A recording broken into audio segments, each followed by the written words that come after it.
ونستعينه ونستغفره ونعوذ بالله من شرور أنفسنا ومن سيئات أعمالنا من يهده الله فلا مضل له ومن يضلل فلا هادي له واشهد أن لا إله إلا الله واشهد أن محمدا عبده ورسوله يا أيها الذين آمنوا اتقوا الله حق تقاته ولا تموتن إلا وأنتم مسلمون يا أيها الناس اعبدوا ربكم الذي خلقكم من نفس واحدة وخلق منها زوجها وبث منهما رجالا كثيرا ونساء واتقوا الله الذي تساءلون به والأرحام إن الله كان عليكم رقيبا يا أيها الذين آمنوا اتقوا الله وقولوا قولا سديدا يصلح لكم أعمالكم ويغفر لكم ذنوبكم ومن يطع الله ورسوله فقد فاز فوزا عظيما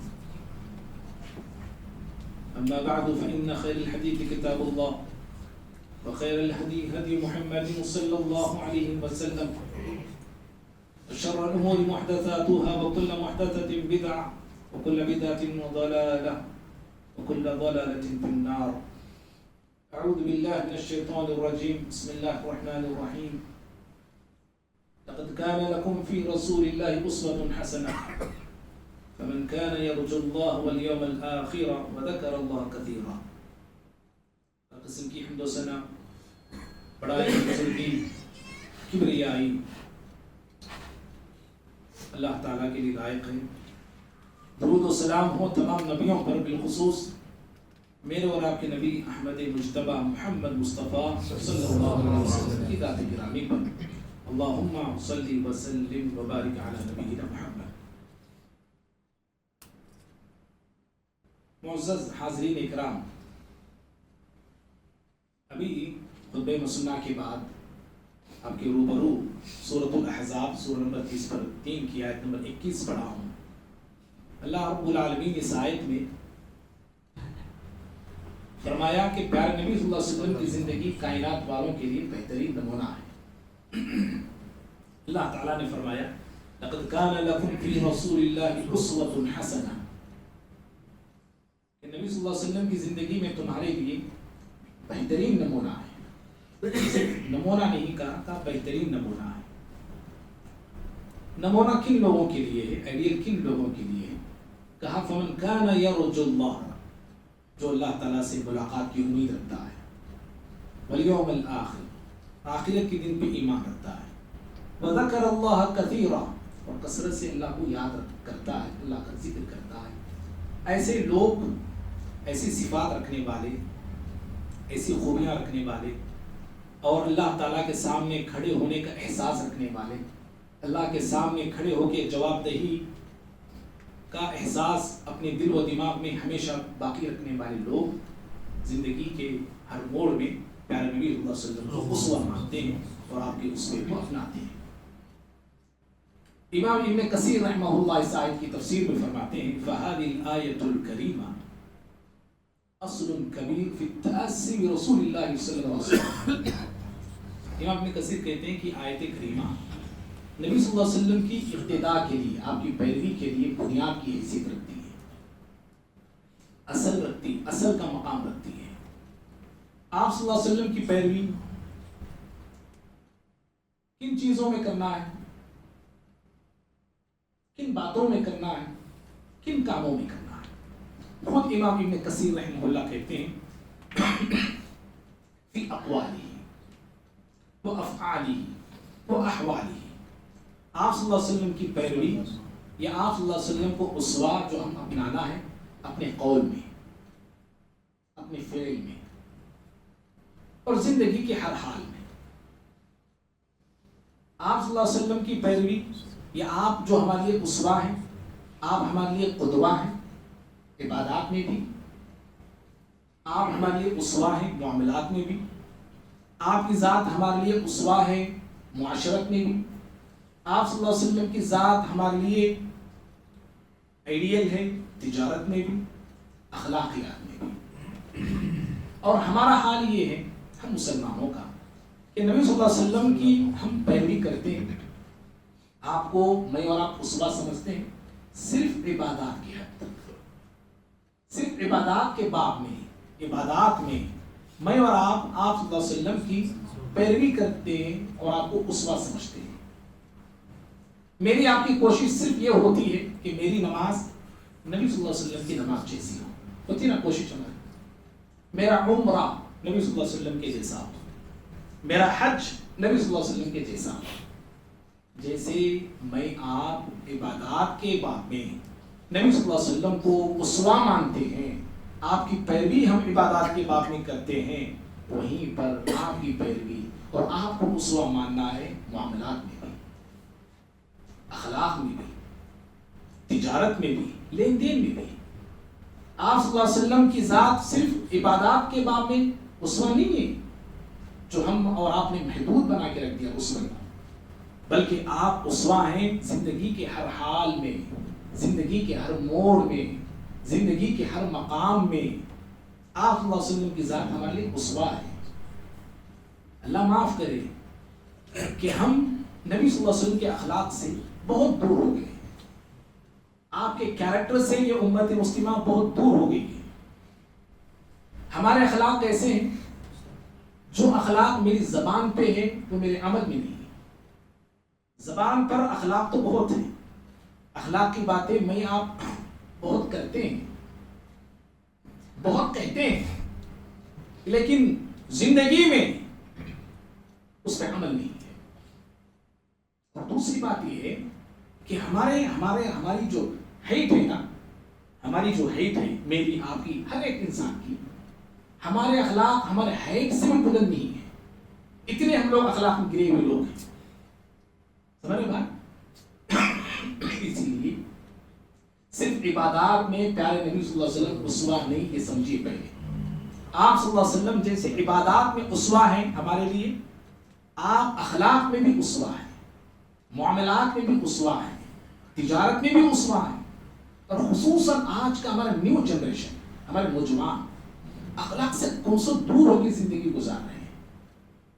کیریکٹر نہیں، ادب نہیں، سلیقہ نہیں، طریقہ نہیں، قرینہ نہیں، تمیز نہیں، سب کچھ اخلاق سے بالائے طاق ہو کر، اخلاق سے بے نیاز ہو کر آج ہمارے نیو جنریشن لڑکے ہو کے لڑکیاں زندگی جی رہے ہیں. اسی لیے بھائیوں با اخلاق بننے کی ضرورت ہے. جیسے نمازی ہم بنتے ہیں، نمازی اپنا آپ کو بناتے ہیں، ایسے ہی اخلاق کو بھی بنانا چاہیے. تو بہرحال نبی صلی اللہ علیہ وسلم کا اسوہ، آپ کا قدوہ ہم سب کے لیے زندگی میں بہت اہمیت کا حامل ہے. ہم اس وقت ماہ شعبان سے گزر رہے ہیں. آج شعبان کی 8 تاریخ ہے. نبی صلی اللہ علیہ وسلم کا اسوہ ہمیں کیا ملتا ہے شعبان کے معاملے میں؟ آپ شعبان میں کیا کرتے تھے؟ آپ کا اسوہ کیا ہے؟ آپ کی سنت کیا ہے؟ اور آپ کا معمول کیا ہے ماہ شعبان میں؟ لوگ شعبان کے مہینے میں داخل ہونے کے بعد بدعات کو اپنا لیتے ہیں، خرافات کو اپنا لیتے ہیں، غلط رسم کو اپنا لیتے ہیں، اور سنت پہ چلنے والے ہم لوگ ہیں، ہمیں پتہ ہی نہیں کہ سنت کیا ہے. جو لوگ سنت کے نام پہ شعبان میں بدعت کرتے ہیں، سنت والوں کو ماہ شعبان کی سنت ہی معلوم نہیں رہتی. اسی لیے نبی کا معمول شعبان میں کیا ہے ہم سب کو جاننا یہ بھی ضروری ہے. نبی صلی اللہ علیہ وسلم ماہ شعبان میں نفلی روزے رکھنے کو پسند کرتے تھے. پہلی بات نفلی روزے رکھنے کو آپ صلی اللہ علیہ وسلم بہت پسند کرتے تھے. ابو داؤد کی حدیث ہے، عائشہ رضی اللہ تعالی عنہا فرماتی ہیں کان احب الشهور الى رسول اللہ صلی اللہ علیہ وسلم ان يصومه شعبان ثم يصله برمضان. آپ فرماتی ہیں کہ نبی صلی اللہ علیہ وسلم کو نفلی روزوں کے لیے سب سے زیادہ پسندیدہ جو مہینہ تھا وہ شعبان کا مہینہ تھا. 12 مہینوں میں رمضان کو چھوڑ کے نفلی روزوں کے لیے پسندیدہ مہینہ آپ کے نزدیک شعبان کا مہینہ تھا. آپ شعبان کے روزے رکھتے ہوئے آپ رمضان تک چلے جاتے تھے. آپ اتنے روزے آپ رکھتے تھے. اور ترمذی کی حدیث ہے، عائشہ رضی اللہ تعالی عنہا ہی اس حدیث کو بیان کرتی ہیں کہ نبی صلی اللہ علیہ وسلم ماہ شعبان کے نبی کے روزوں کے حوالے سے فرماتی ہیں ما رأيت النبي صلی اللہ علیہ وسلم في الشهر اکثر صیام منه في شعبان كان يصومه الا قليلا بل كان يصومه كله. عائشہ رضی اللہ تعالیٰ عنہا کہتی ہے کہ میں نے نبی صلی اللہ علیہ وسلم کو سب سے زیادہ نفلی روزے رکھتے ہوئے کسی مہینے میں دیکھا تو شعبان کے مہینے میں دیکھا. سب سے زیادہ آپ ماہ شعبان میں روزے رکھتے تھے. آپ فرماتی ہیں رضی اللہ تعالیٰ عنہا کہ آپ تھوڑے دن چھوڑ کے سارا شعبان روزہ رکھا کرتے تھے. تھوڑے دن چھوڑ کے اکثر شعبان کا حصہ پیارے نبی صلی اللہ علیہ وسلم کا روزوں سے گزرا کرتا تھا. دو حدیثیں ہم نے سنی ہیں. پہلی حدیث سے معلوم یہ ہوا کہ نبی صلی اللہ علیہ وسلم کے نزدیک نفلی روزوں کے لیے پسندیدہ مہینہ شعبان کا تھا. پہلی بات. دوسری حدیث سے یہ بات معلوم ہوئی کہ نبی صلی اللہ علیہ وسلم کثرت سے روزے نفلی جس مہینے میں رکھتے تھے وہ شعبان کا مہینہ ہے. اب ہمارے لیے سب سے پہلی بات یہ ہے کہ میں آپ کوشش کریں کہ زیادہ روزے رکھیں. پہلی بات ماہ شعبان میں زیادہ روزے رکھنے کی کوشش کریں. دوسری بات یہ ہے زیادہ رکھ نہیں سکتے ہیں کم از کم پیر جمعرات کے تو روزے رکھیں. ماہ شعبان میں پیر جمعرات جتنے آتے اتنے تو روزے رکھیں. یا پیر جمعرات کے روزوں کے ساتھ قمری مہینہ یعنی عربی تاریخ ماہ شعبان کی 13, 14, 15 جس کو ایام 20 کے روزے کہتے ہیں یہ روزوں کی پابندی کریں. پہلی بات میں نے کہا کثرت سے روزے رکھیں. دوسری بات کم از کم پیر جمعرات کے روزے رکھیں. اور تیسری بات یہ ہے کہ رمضان سے پہلے شعبان میں جو روزے ہم رکھتے ہیں یا روزے رکھنے کی تلقین پیارے نبی صلی اللہ علیہ وسلم سے جو ہمیں ملتی ہے آپ جو روزے رکھتے تھے اس کا فائدہ یہ ہے کہ شعبان ہی سے روزے رکھ کر میں اور آپ اپنے آپ کو رمضان کے لیے تیار کر لیتے ہیں. شعبان کے فوراً بعد آنے والا مہینہ رمضان کا ہے تو رمضان کے لیے اپنے آپ کو تیار رمضان کا چاند دیکھ کے کرنا نہیں ہے. رمضان کا چاند دیکھ کے ہم تیار ہوتے ہیں نہیں.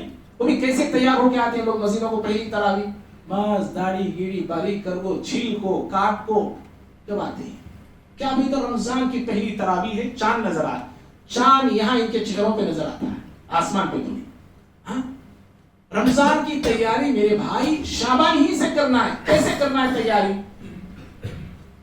روزے رکھنا ہے. روزے اگر ہم رکھیں گے تو گویا کہ اپنے آپ کو رمضان کے لیے تیار کر رہے ہیں. اور پھر روزے رکھنے کی جو عادت ہے رمضان میں ہونے کے وجہ شعبان ہی سے ہو جاتی ہے.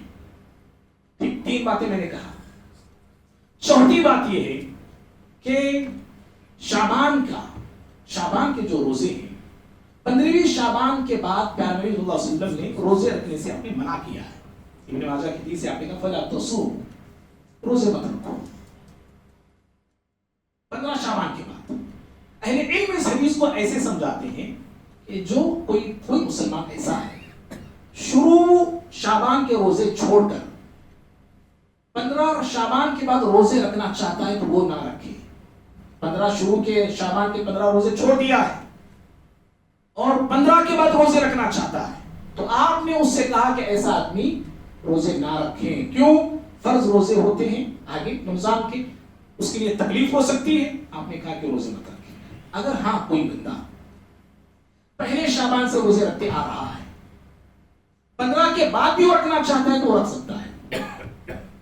اسی طرح سے اگر کوئی مسلمان پیر جمعرات کے روزے رکھ رہا ہے شعبان میں یا پہلے بھی رکھتا تھا شعبان میں بھی رکھ رہا ہے 15 شعبان کے بعد بھی وہ پیر جمعرات کا روزہ رکھ سکتا ہے. یا کسی کے روزے قضا تھے گزشتہ رمضان کے روزے کسی بیماری مجبوری کی وجہ سے نہیں رکھ سکے وہ شعبان کے شروع ہی میں رکھ لے. نہیں رکھ سکا شعبان کی 15 تاریخ کے بعد وہ رکھنا چاہتا ہے تو اس کے لیے ضروری ہے. کیوں؟ یہ فرض روزے ہیں جو اس میں قضا ہے تو وہ جو ہے 15 شعبان کے بعد اگر روزے کی قضا فرض روزوں کی گزشتہ رمضان کی کرنا چاہے وہ کر سکتا ہے. اسی طرح سے کسی کے روزے ابھی جیسا میں نے کہا گزشتہ رمضان کے یا مرد کے عورت کے کسی بھی ریزن سے چھوٹ گئے اب تک قضا نہیں کیے ہیں حالانکہ کرنا چاہیے نہیں کیے ہیں تو کم از کم شعبان میں تو قضا کر لیں روزے رکھ لیں. اگر روزہ کوئی نہیں رکھتا ہے گزشتہ رمضان کے روزے کا بوجھ لیے پھر اس رمضان میں داخل ہوتا ہے تو پھر یاد رکھے گزشتہ چھوٹے ہوئے روزے کی بنا پر گنہگار ہوگا. معزز بھائیوں ماہ شعبان میں نبی صلی اللہ علیہ وسلم کثرت سے روزے کیوں رکھتے تھے؟ ریزن کیا ہے؟ حکمت کیا ہے؟ سبب کیا ہے؟ حکمت اور سبب پیارے نبی صلی اللہ علیہ وسلم سے صحابی رسول اسامہ بن زید رضی اللہ تعالیٰ نے پوچھا. اسامہ بن زید پیارے نبی کے بڑے خاص صحابی، لاڈلے صحابی، چہیتے صحابی ہیں. انہوں نے آپ سے پوچھا اے اللہ کے نبی صلی اللہ علیہ وسلم، میں نے آپ کو دیکھا کہ آپ شعبان میں بہت روزے رکھتے ہیں، لما تصوم، کیوں رکھتے ہیں آپ روزے؟ کیا ریزن ہے یہ؟ کثرت سے روزے آپ رکھتے ہیں. نبی صلی اللہ علیہ وسلم دو ریزن بتائے. میں دوسرا ریزن پہلے بتاؤں گا، پہلا ریزن بعد میں بتاؤں گا. دوسرا ریزن میں بتا رہا ہوں.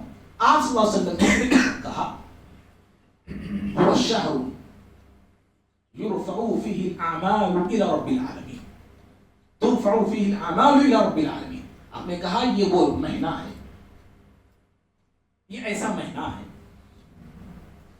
جس مہینے میں بندوں کے اعمال اللہ رب العالمین کے سامنے پیش ہوتے ہیں.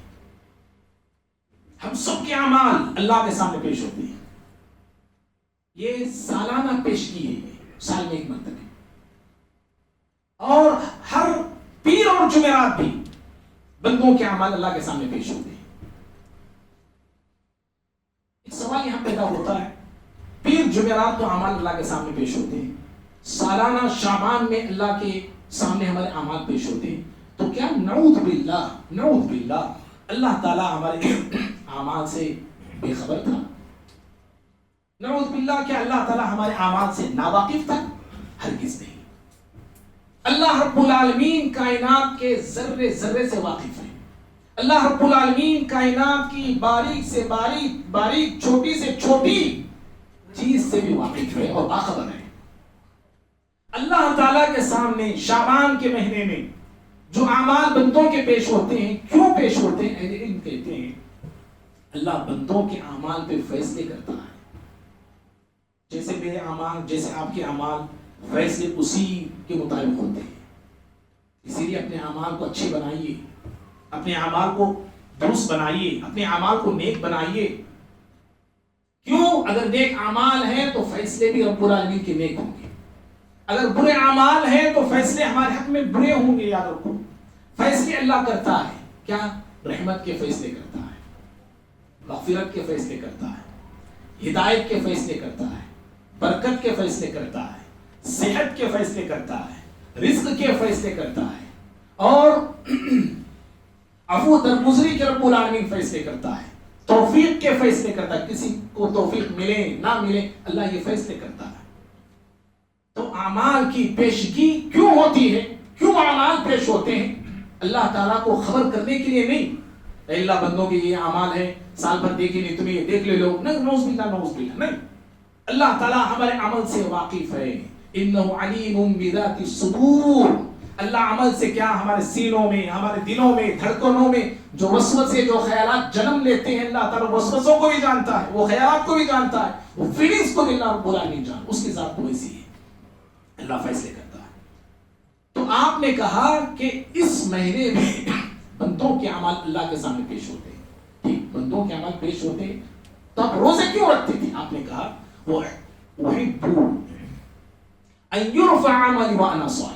آپ نے کہا مجھے پسند ہے کہ جب اللہ کے سامنے میرے اعمال جائیں، اللہ کے سامنے میرے اعمال پیش ہوں تو میں اس وقت روزے سے رہوں.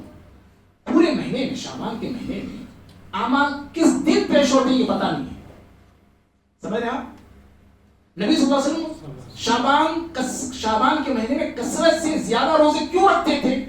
اس لیے کہ معلوم نہیں نا کس دن اعمال پیش ہوتے ہیں بول کے، اس لیے کثرت سے روزے رکھنے کا. ہاں بھائی، شعبان کے 10ویں دن اعمال پیش ہوتے ہیں تو 10واں روزہ رکھیں گے. 15ویں شعبان کو پیش ہوتے ہیں 15ویں رکھیں گے. نہیں، فکس نہیں ہے. 15ویں شعبان کے کسی بھی دن اللہ کے پاس اعمال پیش ہوتے ہیں. اسی لیے پیارے نبی کثرت سے روزے رکھتے تھے. تو آپ نے کہا میں پسند کرتا ہوں کہ میرے اعمال جب پیش ہوں تو میں روزے سے رہوں. پھر جمعرات تک روزہ رکھتے تھے. آپ سے وجہ پوچھی گئی، پھر جمعرات روزے آپ کیوں رکھتے ہیں؟ تو آپ نے یہی وجہ بتائی کہ پیر جمعرات کو بھی بندوں کے اعمال اللہ کے حضور پیش کیے جاتے ہیں. میں پسند کرتا ہوں کہ اس وقت بھی میں روزے سے رہوں. تو پیر جمعرات کا آپ روزہ رکھتے تھے، شعبان میں کثرت سے روزے رکھتے تھے. ایک سوال یہاں پہ یہ پھر پیدا ہوتا ہے کہ پیارے نبی صلی اللہ علیہ وسلم روزے ہی کا انتخاب کیوں کیا؟ اور بھی ہیں, نیکیاں اور بھی ہیں, بہت سارے اعمال ہیں. آپ وہ اعمال بھی کر سکتے تھے. آپ کہہ سکتے تھے کہ اللہ کے پاس میرے اعمال پیش ہوتے ہیں اس لیے میں عمرہ کرنا چاہتا ہوں. ایسا بھی ہو سکتا تھا. آپ یہ بھی کہہ سکتے تھے کہ اللہ کے پاس شعبان کے مہینے میں اعمال پیش ہوتے ہیں, میں اعتکاف میں بیٹھنا چاہتا ہوں. ہے نا سوال سمجھ آ رہا آپ کو میرا؟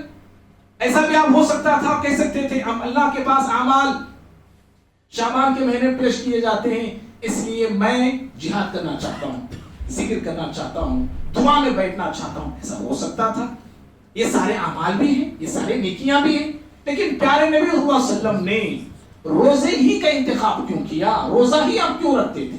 اس لیے بھائیو روزے دار کے لیے بڑی فضیلتیں ہیں, بڑی عظمتیں ہیں. ماہ رمضان انشاءاللہ آنے والا ہے, آپ وہ فضیلتیں سنیں گے انشاءاللہ. تو روزے دار کے لیے جو فضیلتیں آئی ہیں قرآن و حدیث میں, پہلی فضیلت تو یہ ہے کہ روزہ دار انسان جو روزہ رکھ کر, بھوکا پیاسا رکھ کر, خواہشات کو مار کر, کچل کر اللہ سے مانگتا ہے, دعائیں کرتا ہے نا, اللہ تعالیٰ اسے روزے دار کی دعا قبول کرتا ہے. رد نہیں ہوتی اس کی دعا. کیسا ہو سکتا ہے کہ کوئی بندہ اللہ کے لیے روزہ رکھے اور اس کا روزہ پابندی کا ہو, نافرمانی نہ ہو, سرکشی نہ ہو, بےہودہ کام نہ ہو, اور اللہ سے وہ مانگے اور اللہ اس کی دعا رد کر دے؟ ایسا نہیں ہو سکتا. اور دوسری بات یہ ہے, روزے میں جو اخلاص پایا جاتا نا وہ دوسری عبادت میں نہیں پایا جاتا. روزے میں جو اخلاص ہے وہ دوسری اور عبادات میں اتنا اخلاص نہیں پایا جاتا ہے. ساری عبادتیں دکھ کے نظر دکھتی ہیں لیکن روزہ دکھتا نہیں جب تک آپ خود بتاتے نہیں. اور تیسری بات یہ ہے کہ روزے کا اجر, روزے کا ثواب بے حساب ہے, بے شمار ہے. کتنا ہے صرف اللہ کو معلوم ہے. روزے کا ثواب کتنا ہے صرف اللہ کو معلوم ہے. کیسے دے گا, کتنا دے گا, اللہ تعالیٰ روزے داروں پر کتنا انعام اکرام کرنے والا ہے وہ رب العالمین ہی بہتر جانتا ہے. اسی لیے پیارے نبی صلی اللہ علیہ وسلم نے روزہ رکھنا آپ نے پسند کیا. اور آپ نے پھر کہا یہ مہینہ آپ روزے کیوں رکھتے ہیں؟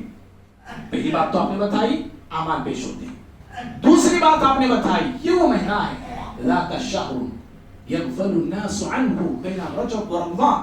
آپ نے کہا شعبان میں, شعبان کا جو مہینہ ہے یہ رجب اور رمضان کے درمیان آتا ہے. رجب حرمت والا مہینہ ہے, لوگ اس کی قدر کرتے ہیں, حرمت والا مہینہ ہے. رمضان نیکیوں کا مہینہ ہے, لوگ اس کی بھی قدر کرتے ہیں. رہ گئے شعبان کا مہینہ جو بیچ میں, لوگ اس کی قدر نہیں کرتے ہیں. لیکن پیارے نبی صلی اللہ علیہ وسلم کی نظر جو کتنی دور کی ہے. آپ نے کہا ذاک الشہر یغفل الناس عنہ, لوگ اس مہینے میں غفلت سے کام لیتے ہیں, غفلت برتتے ہیں, نیکی سے غفلت, بھلے کاموں سے غفلت, برائی سے بچنے میں بھی غفلت کرتے ہیں. برائی بھی کر بیٹھے, نیکیوں کو چھوڑ دیا, لوگ اس میں غفلت سے رہتے ہیں. پیارے نبی صلی اللہ علیہ وسلم نے پسند کیا کہ میں روزے سے رہوں. اور غفلت سے رہنے والے جو لوگ ہیں ان میں سے میں بھی ہوں, آپ بھی. جو آپ نے کہا نا غفلت سے لوگ رہتے ہیں, وہ غفلت سے رہنے والوں میں ہم بھی ہیں. ہم بھی غفلت ہی سے رہ رہے ہیں. اور غفلت یاد رکھنا بہت بڑی آفت اور مصیبت ہے. یہ غفلت کبھی انسان کے دماغ پر بھی آتی ہے, کبھی دل پر بھی آتی ہے. جب دماغ پہ آتی ہے تو انسان جو ہے کم سمجھی, کم عقلی کی باتیں کرنے لگتا ہے, کام کرنے لگتا ہے. اور جب دل پہ یہ غفلت چھا جاتی ہے تو قرآن سنت کی باتیں, آخرت کی باتیں اس کے دل پہ اثر نہیں کرتی. یا اس کا دل سو رہا ہوتا ہے یا اس کا دل مرا ہوا رہتا ہے. سویا ہوا انسان ہے, آپ اس کے سامنے کھڑے ہو کے تقریر کیجیے, اچھے خراتے مان کے سو رہا ہے, اسے کیا پتا. مرا ہوا انسان ہے, آپ اس کے سامنے خوبصورت آواز میں قرآن پڑھیے, تقریر کیجیے, بیان کیجیے, زور زور سے کیجیے, اٹھے گا وہ؟ دل کا بھی یہی حال ہے. یا تو دل ہمارا سویا ہوا رہتا ہے, اگر سویا ہے علاج ممکن ہے. انسان سویا اٹھا سکتے ہیں, ہلا کے اٹھا سکتے ہیں, پکار کے اٹھا سکتے ہیں. دل کا بھی یہی حال ہے. دل سویا ہے, آپ اس کو ہلا کے کچھ بول کے اٹھا سکتے ہیں. مرا ہوا جو انسان ہے, آپ ہلائے تو بھی اڑتا نہیں, نہلائے تو بھی اڑتا نہیں, کاٹے تو بھی اڑتا نہیں. دل کا بھی یہی حال ہے. اگر دل مردہ ہو جائے نا, آپ اس کو ہلائیے, کٹوائیے, چلائیے, روئیے, وہ اٹھے گا نہیں وہ.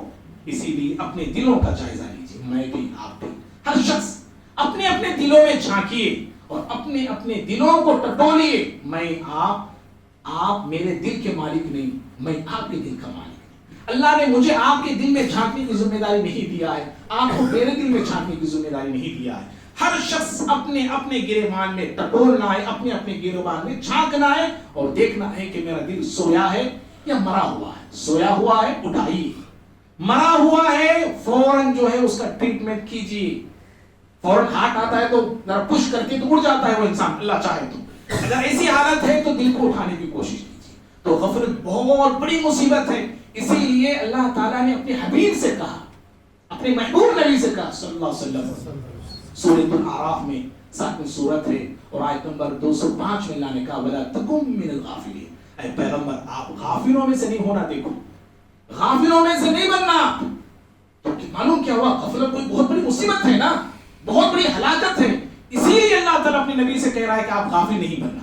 پیارے نبی صلی اللہ علیہ وسلم اپنے آپ کو غافلوں میں سے ہونے سے بچانے کے لیے روزے رکھتے تھے۔ کیوں؟ شعبان میں لوگ غفلت سے رہتے ہیں اور اللہ نے کہا کہ آپ غافل نہیں بننا، اسی لیے پیارے نبی غافلوں سے اپنے آپ کو بچانے کے لیے اور غافلوں کے زمرے میں اپنے آپ کو داخل کرانے سے دور رکھنے کے لیے آپ روزے رکھا کرتے تھے۔ اسی لیے مجھے آپ کو غافل نہیں بننا چاہیے۔ بھائیو، مومن جو ہوتا ہے نا، مومن بندہ نیکی کی تلاش میں رہتا ہے۔ مومن جو ہوتا ہے وہ نیکی کے بہانے ڈھونڈتا ہے، موقع تلاش کرتا ہے، وہ کہاں مجھے نیکی کا موقع ملے، بہانہ وہ ڈھونڈتا ہے۔ اور غافل کی پہچان کیا ہے معلوم ہے؟ غافل انسان کے پاس نیکی خود چل کے آتی ہے، غافل کے پاس نیکی خود چل کے آتی ہے، وہ منہ موڑ لیتا ہے، منہ موڑ لیتا ہے۔ یہ غافل انسان کی پہچان یاد رکھیے، ایسے نہ بنیے۔ نیکی آ رہی ہے اپنا لیجیے اسے، لپک جائیے اس کے اوپر۔ بھائیوں، ایک غفلت ہم سے یہ ہوتی ہے، ہم مسلمانوں سے، اور دوسری غفلت جو پیارے نبی نے کہا کہ لوگ اس میں غفلت برتتے ہیں، ایک دو ہمارے اور مسلمان اس میں غفلت سے کام لیتے ہیں۔ کیا غفلت ہے؟ بدعت کر کے غفلت میں ہے، سنت کو بدعت سمجھ لیا اور غفلت میں ہی ڈوبے ہوئے لوگ ہیں۔ توحید، شرک کو لوگوں نے توحید سمجھ لیا۔ پیارے نبی نے کہا اللہ کے سامنے ہی جھکنا، اللہ ہی سے مانگنا، غیر اللہ سے مانگتا ہے، غیر اللہ کے سامنے جھکتا ہے اور سمجھتا ہے کہ میں عین اسلام پہ عمل کر رہا ہوں۔ پیارے نبی صلی اللہ علیہ وسلم کی محبت میں، آپ کی عقیدت میں سنت کے نام پر لوگ بدعات کر رہے ہیں، ضعیف حدیثیں ہیں، موضوع حدیثیں ہیں، مقطوع حدیثیں ہیں۔ ایسی حدیثوں پہ آج مسلمان عمل کرتا ہے اور اس کے دل میں نیت یہ ہے اور ارادہ یہ ہے کہ میں سنت پہ عمل کر رہا ہوں۔ غلط کیا ہے؟ 15ویں شعبان کو ہم جاگتے، عبادت کرتے، قرآن پڑھتے، ذکر کرتے، دعائیں کرتے اور 15ویں شعبان کا ہم روزہ رکھتے۔ کیا غلط ہے اس کے اندر؟ لوگ بولتے بھی، پوچھتے بھی۔ میرے بھائی، نیکی کرنا، عبادت کرنا یہ غلط نہیں، نماز پڑھنا غلط نہیں، لیکن جو طریقہ اپنایا ہوا ہے نا وہ غلط ہے۔ سعید بن مسیب رحمہ اللہ تابعی ہے، بہت بڑے تابعی ہیں، تابعیوں میں ان کو بہت اونچا مقام ملا ہوا ہے۔ انہوں نے ایک شخص کو دیکھا کہ طلوع آفتاب کے وقت، سورج نکلتے وقت نماز پڑھ رہا تھا، کثرت کے ساتھ نمازیں پڑھ رہا ہے، سورج نکل رہا ہے وہی کثرت سے نمازیں پڑھ رہا ہے۔ سعید بن مسیب رحمہ اللہ نے اسے منع کیا، کہا اللہ کے بندے اس وقت نماز پڑھنا منع ہے، پیارے نبی نے منع کیا کہ تو نماز پڑھ رہا ہے۔ اس نے کہا کہ نماز پڑھنے پہ اللہ مجھے عذاب دے گا؟ نماز ہی تو پڑھ رہا ہوں میں، کہ نماز پڑھنے پر اللہ تعالیٰ مجھے عذاب دے گا کیا؟ سعید بن مسیب رحمہ اللہ نے کہا اللہ، کہا کہ نہیں، نماز پڑھنے پر اللہ تجھے عذاب اور سزا نہیں دے گا، وَلَكِنْ يُعَذِّبَكَ عَلَى خِلَافِ السُّنَّةِ، لیکن ہاں اللہ تجھے عذاب اس لیے دے گا کہ تو خلاف سنت کام کر رہا ہے، خلاف سنت تو عمل کر رہا ہے۔ یہ خلاف سنت عمل کی بنا پر اللہ تعالیٰ تجھے عذاب دے سکتا ہے، اللہ عذاب دے گا تجھے۔ تو اس لیے جو بدعات پہ عمل کرتے ہیں وہ یہی کہہ کے عمل کرتے ہیں۔ غلط کیا ہے؟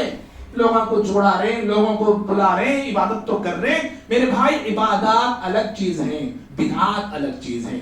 بدعات کے نام پہ آپ عبادت کریں اور اسے لیبل لگائیں کہ یہ سنت ہے، یہ اچھا کام ہے، یاد رکھو اللہ کے پاس ایسے اعمال مقبول نہیں۔ کیوں؟ سنت کے خلاف ہے، طریقہ نبوی صلی اللہ علیہ وسلم کے خلاف ہے۔ یہ بہت سارے کام ایسے ماہ شعبان میں ہوتے ہیں، ضعیف حدیثیں ہیں 15 شعبان کے تعلق سے، جو کچھ حدیثیں فضیلت میں بتائی جاتی ہیں کہ اس رات جو ہے یہ رات بڑی برکتوں والی ہے، اس رات میں فیصلے ہوتے ہیں، اس رات میں اللہ تعالیٰ بہت سارے لوگوں کو معاف کرتا ہے۔ جو بھی حدیثیں آئی ہیں ساری حدیثیں ضعیف ہیں، اہل علم نے ساری حدیثوں کو ضعیف قرار دیا ہے، مقطوع قرار دیا ہے، ٹوٹی ہوئی حدیثیں ہیں جس کی سند جو ہے صحیح نہیں ہے۔ ان ساری حدیثوں سے بچنا ہے۔ ہاں، ایک حدیث آتی ابن ماجہ کی حسن بغیری حدیث ہے یہ کہ اللہ تعالیٰ 15ویں شعبان کو سارے مخلوقات پر اللہ نظر رحمت کرتا ہے، 15ویں شعبان کو اللہ تعالیٰ نظر کرم کرتا ہے اور تمام کی مغفرت کرتا ہے. 2 لوگوں کی مغفرت، الا للمشرکین، مشرک کی مغفرت نہیں ہوتی ہے، اور کینہ پرور کی مغفرت نہیں ہوتی ہے. معلوم یہ ہوا 15ویں شعبان کی جو فضیلت ہے صرف اتنی ہے کہ اللہ تعالیٰ اس رات میں سارے مخلوقات یعنی سارے انسانوں کی اللہ مغفرت کرتا ہے، سارے مومنوں کی اللہ تعالیٰ مغفرت کرتا ہے. تو مغفرت کو پانے کے لیے کوئی عبادت نہیں ہے. سمجھ رہے آپ؟ اللہ معاف کرتا کہتے ہیں، سارے لوگوں کی طرح بخشتا بولتے وہ کی بات کرنے کا نہیں ہے. آپ سوئے تو بھی آپ کو بخشش ملے گی، آپ آرام کریں تو بھی بخشش ملے گی. ہاں تو وہ چیزیں آپ کے اندر میرے اندر نہیں ہونا چاہیے بخشش پانے کے لیے. ایک شرک میری آپ کی زندگی میں نہیں ہونا، نہ اندر نہ باہر. ٹھیک، اندر بھی شرک ہونا نہیں، باہر بھی شرک ہونا ہے. اور دوسرا یہ ہے اندر ہمارا جو خاص دل ہے، دل میں بغض نہیں ہونا چاہیے کسی بھی مسلمان کے لیے. معاف کرنا بھائی، اس معاملے میں شرک میں تو میں اور آپ الحمدللہ تھوڑے اتا اتا تو بچ کے ہیں، اللہ بچا کے رکھا، اللہ کا شکر ہے، اللہ آخر دم تک بچا کے رکھے. لیکن کینہ پروری میں، دشمنی میں، عداوت میں، الیاذ باللہ، میں کہنے والا آپ سب سننے والے اپنے اپنے دلوں پر ہاتھ رکھ کے بولیں ہمارے دلوں میں کتنا بوجھ ہے بھائی، کتنا بوجھ ہے. گناہوں کا بوجھ تو ہے ہی، وہ تو ہم کو دبا کے رکھ دیا ہے. ایک دوسرا بوجھ یہ ہے کہ میں آپ اپنے ہی بھائیوں کے تعلق سے دشمنی پال کے رکھا ہوں. دل میں بغض ہے میرے دل میں اپنے بھائی کے لیے، حسد ہے میرے دل میں اپنے بھائی کے لیے، کینہ پروری ہے، عداوت ہے، نفرت ہے اپنے ہی بھائی کے لیے، اپنے ہی مسلمان کے لیے جس کو روز السلام علیکم بولتے ہیں. ارے زبان سے سلامتی کی دعا کرتا ہے اور دل میں جو ہے کانٹے رکھا ہوا ہے، کینچیاں تلواریں رکھا ہوا ہے. یہ کیسا سلام ہے؟ یہ کیسا سلام ہے یہ میرے بھائی؟ سلام کو بدلو، اللہ کے بدلو. زبانی سلام شریعت میں کوئی معنی نہیں رکھتا، یاد رکھو. دل سے آپ کا سلام نکلنا چاہیے. السلام علیکم ورحمۃ اللہ وبرکاتہ. اتنے پیارے جملے ہیں جو زبان سے روزانہ میں آپ اپنے دشمن کو بھی نکالتے ہیں. جیسے سلام کیے انہوں گئے، چالو ہو گیا، میرا بھی شروع ہو گیا. انہوں گئے نا، انہوں ایسے، انہوں ویسے، کبھی بدلتا نہیں، انہیں کبھی سدھرتا نہیں، انہیں ایسے. اللہ معاف کرے بھائی، معاف.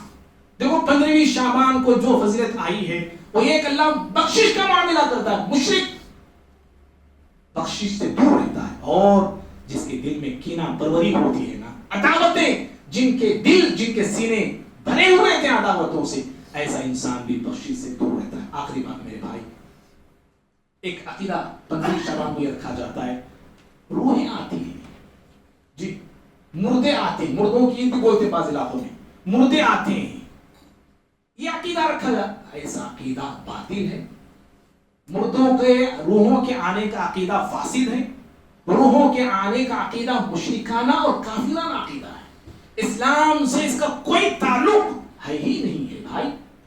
روحیں، جب روح انسان کے جسم سے نکلتی ہیں تو اس کے مقامات ہیں. نیک ہے علیین میں ہوتی ہے، بری ہے بدکار ہے تو سجین میں ہوتی ہے. علیین کی روحیں نعمتوں میں ہوتی ہیں، سجین کی روحیں سزا اور عذاب میں ہوتی ہیں. تو وہ علیین کی روحیں وہاں کی نعمتیں چھوڑ کے وہی دال، وہی کھانا، وہی چٹنی 4-5 کھانے پھر آئیں گی. وہ آئیں گے پھر وہ. اور وہ جو سزا میں ہے، اور اس کا جو فرشتے وہاں پہ ہوتے ہیں، بڑی طاقتوں کے مالک ہوتے ہیں، وہ کیا ان فرشتوں سے وہ اپنے آپ کو چھڑا کے وہ آپ آئیں گے؟ وہ ہرگز نہیں آ سکتی ہے. اور پھر جو ہے عقیدہ آتی ہے اور آنے کا اہتمام، ان کے آنے کا اہتمام ہوتا ہے. کیا ہے؟ وہ کھانا، وہ پینا، جو شوق سے انہوں کھاتے تھے، جو شوق سے وہ پیتے تھے، جو پہنتے تھے، وہ بھی رکھا جاتا ہے. ذرا عورت بولتی گھر کی، وہ ذرا بیٹی وہ بھی رکھتا. کون سا وہ رکھو، وہ بھی رکھتا.